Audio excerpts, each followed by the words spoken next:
Assalamualaikum warahmatullahi wabarakatuh. Selamat siang semuanya. Siang hari ini kami di Pemprov DKI Jakarta mendapat tamu kehormatan Bapak Mendagri.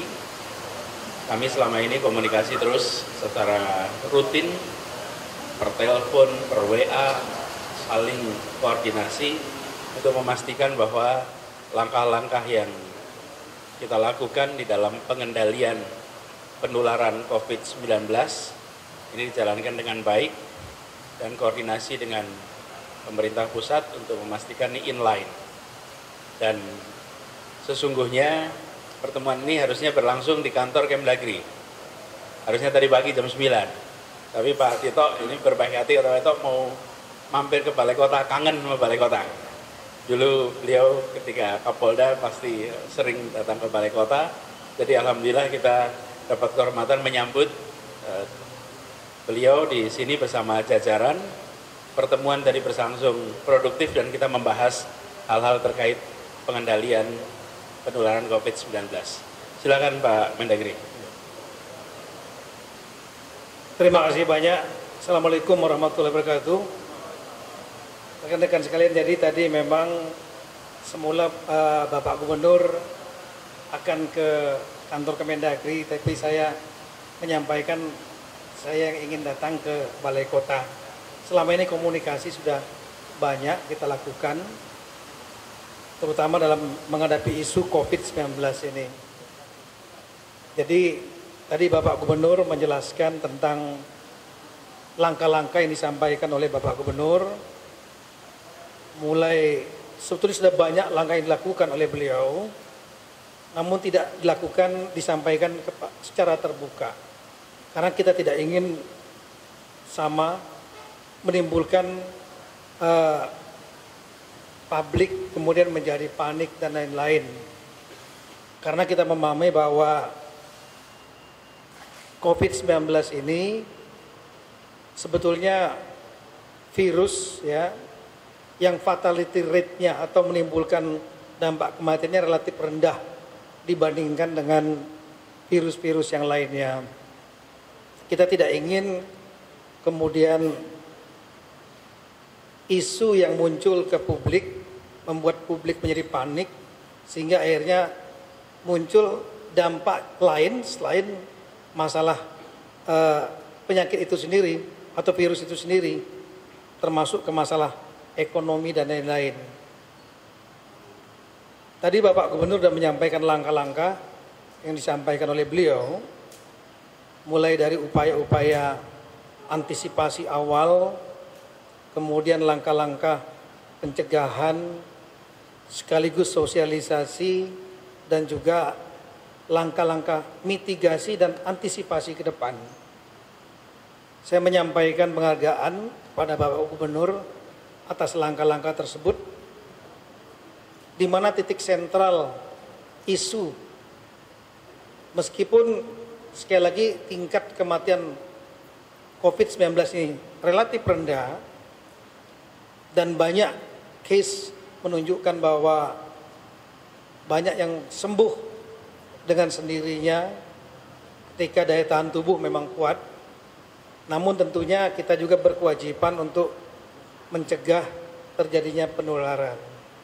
Karena ada masyarakat yang rentan, terutama yang daya tahannya rendah, misalnya usia lansia ya, usia lanjut, kemudian juga mereka yang memiliki risiko tinggi karena adanya penyakit bawaan seperti penyakit TBC, asma, penyakit organ-organ di dalam yang dengan COVID-19 ini mungkin bisa menjadi risiko. Oleh karena itu isu yang kita diskusikan tadi terutama bagaimana untuk membendung penularan. Untuk itu Bapak Gubernur menyampaikan langkah-langkah tentang pembatasan-pembatasan dalam rangka membendung penularan. Kita mengenal dalam Undang-Undang Nomor 6 Tahun 2018 tentang kekarantinaan kesehatan ada 4 jenis pembatasan yang kita sebut dengan karantina, mulai dari pembatasan atau karantina rumah sakit, karantina wilayah, dan pembatasan sosial yang bersifat massal atau masif masyarakat. Nah ini untuk pembatasan wilayah yang kadang kita sebut dengan istilah lockdown ya, itu dalam undang-undang itu ada 7 yang harus dipertimbangkan, mulai dari pertimbangan efektivitas, kemudian pertimbangan tingkat epidemi, kemudian sampai ke pertimbangan ekonomi, sosial, budaya, dan keamanan. Nah di sini tadi kami sampaikan kepada Bapak Gubernur tentang pembatasan atau karantina kewilayahan ini karena menyangkut aspek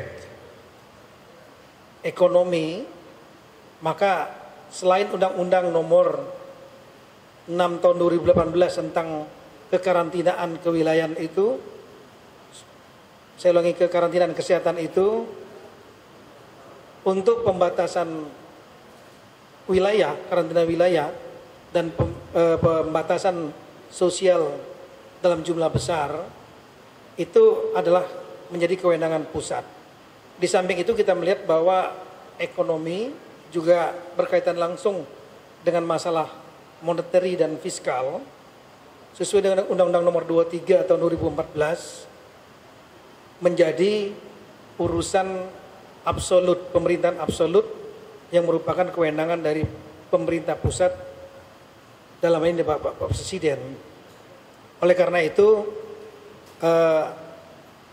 Bapak Presiden sudah menyampaikan bahwa untuk karantina kewilayahan, pembatasan kewilayahan, kepala daerah untuk mengkonsultasikan dengan pemerintah pusat, dan yang telah ditunjuk oleh beliau adalah komandan atau kepala gugus tugas percepatan.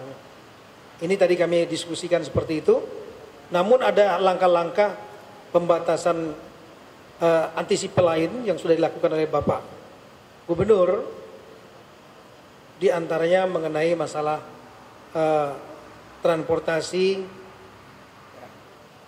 Ini terutama dalam rangka untuk menerapkan kebijakan social distancing, yaitu menjaga jarak masyarakat. Sehingga di dalam satu bis atau di dalam satu LRT, MRT gerbong, jumlahnya dikurangi sehingga terjadi jarak.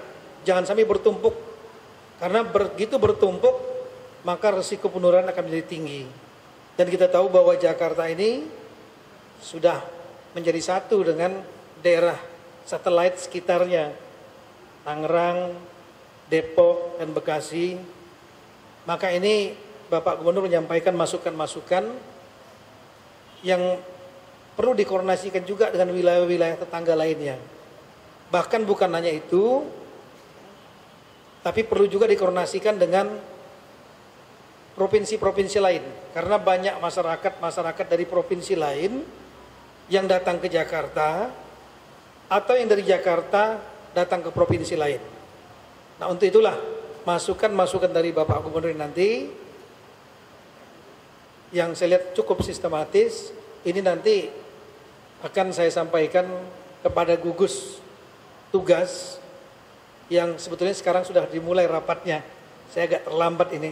Saya akan sampaikan masukan-masukan ya dari strategi dan langkah-langkah yang telah dibuat oleh Bapak Gubernur. Tapi prinsip saya kira masyarakat sekali lagi tidak perlu panik ya. Coronavirus disease itu bukan penyakit yang prevalensi fatalitas atau mematikannya sangat berbahaya sekali. Jadi jangan menjadi momok. Ini bisa diatasi dengan mencegah penularan dan memperkuat daya tahan tubuh. Di antaranya olahraga, terpapar sinar ultraviolet juga bagus, sinar matahari, kemudian memperkuat daya tahan tubuh dan makanan-makanan sehat, cuci tangan, ya, kemudian ada hand sanitizer. Juga Bapak Gubernur menyampaikan bagaimana langkah-langkah beliau untuk membantu masyarakat, ya, untuk melakukan langkah-langkah pembersihan, desinfektan di tempat-tempat kerumunan, kemudian juga tempat publik, ya, hand sanitizer dan lain-lain. Samping itu juga banyak warga kita minta untuk banyak juga makan makanan bergizi, terutama yang mengandung vitamin C dan vitamin E. Buah-buahan, kemudian vitamin E itu banyak terdapat di tauge, brokoli. Itu yang saya kira bisa mudah didapatkan di pasar-pasar tradisional juga banyak. Saya kira itu rekan-rekan sekalian diskusi kita, dan kita akan terus berlanjut keep in touch untuk melihat langkah-langkah lebih lanjut dalam rangka untuk mencegah penularan dan mitigasi bagi yang sudah terkena. Saya kira gitu. Makasih. Cukup ya. Terima kasih banyak.